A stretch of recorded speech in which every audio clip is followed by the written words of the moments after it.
Nabi Idris merupakan keturunan dari Nabi Adam alaihi salam. Dia adalah seorang yang sangat pandai. Jauh sebelumnya, Nabi Idris pernah berjumpa dengan Nabi Adam, dan mereka pun pernah membuat sebuah tulisan dengan tanah. Selain pandai berbahasa dan menulis, Nabi Idris juga pandai dalam hal berhitung, astronomi, dan juga pandai menjahit. Hampir setiap hari Nabi Idris menjahit, dan setiap beliau memasukkan benang pada jarum, tak lupa Nabi Idris selalu berdoa. Setelah pakaian yang dijahit Nabi Idris jadi, beliau langsung memberikan baju tersebut kepada pemiliknya. Dan Nabi Idris tidak pernah meminta upah ataupun imbalan sama sekali. Sungguh Nabi Idris memiliki hati yang sangat baik. Selain itu, Nabi Idris juga sangat tekun dalam beribadah. Setiap hari beliau rajin menjalankan puasa. Oleh karena ketekunannya dalam menjalankan ibadah, hal itu membuat malaikat Israel ingin sekali bertemu dengan Nabi Idris. Suatu hari memasuki waktu berbuka puasa Nabi Idris, beliau kedatangan tamu, yaitu malaikat Israel yang menyamar sebagai manusia yang membawakan makanan lezat dari surga untuk Nabi Idris.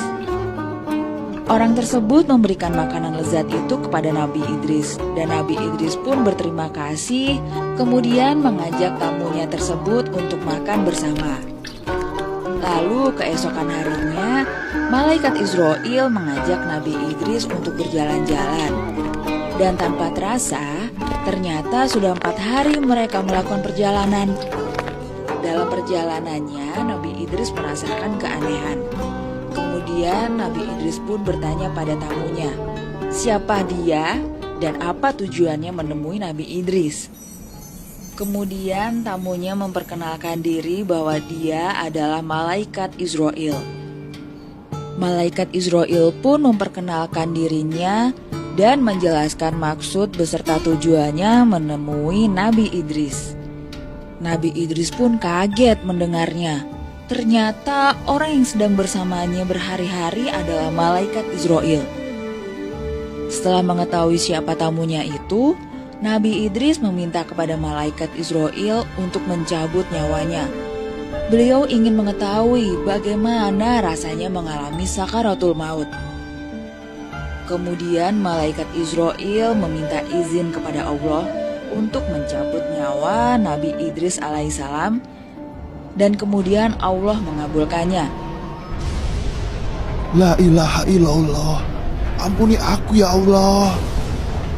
Melihat penderitaan sahabatnya, malaikat Israel bersedih. Padahal beliau sudah mencabut nyawanya dengan lemah lembut. Tak kuasa melihatnya, malaikat Israel memohon kepada Allah untuk menghidupkan kembali Nabi Idris. Dan atas izin Allah, akhirnya Nabi Idris pun hidup kembali. Kini Nabi Idris tahu bagaimana rasanya sakaratul maut. Akan tetapi permintaan Nabi Idris tidak sampai di situ saja. Ia meminta malaikat Israel untuk menunjukkan neraka padanya. Lalu malaikat Israel pun kembali meminta izin kepada Allah untuk menunjukkan neraka kepada Nabi Idris. Dan lagi Allah pun mengizinkannya.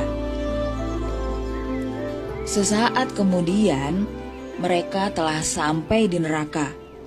Lalu mereka mendengar suara-suara jeritan dan teriakan meminta pertolongan, dan ternyata itu adalah suara-suara umat penghuni neraka yang memohon ampun atas segala dosa yang telah mereka perbuat. La ilaha illallah, ampuni aku ya Allah. Mendengar dan melihat kesakitan para penghuni neraka, bergetar hatinya dan tidak kuasa melihat panasnya api neraka beserta siksaan yang diberikan pada orang-orang yang durhaka. Kemudian Nabi Idris dan malaikat Israel keluar dari neraka. Setelah mereka keluar dari neraka, Nabi Idris pun memiliki satu permintaan lagi kepada malaikat Israel. Beliau ingin sekali melihat surga.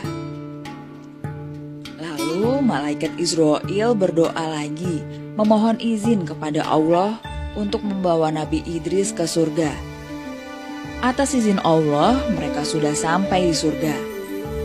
Sesampainya di sana, Nabi Idris kaget dan juga takjub melihat surga.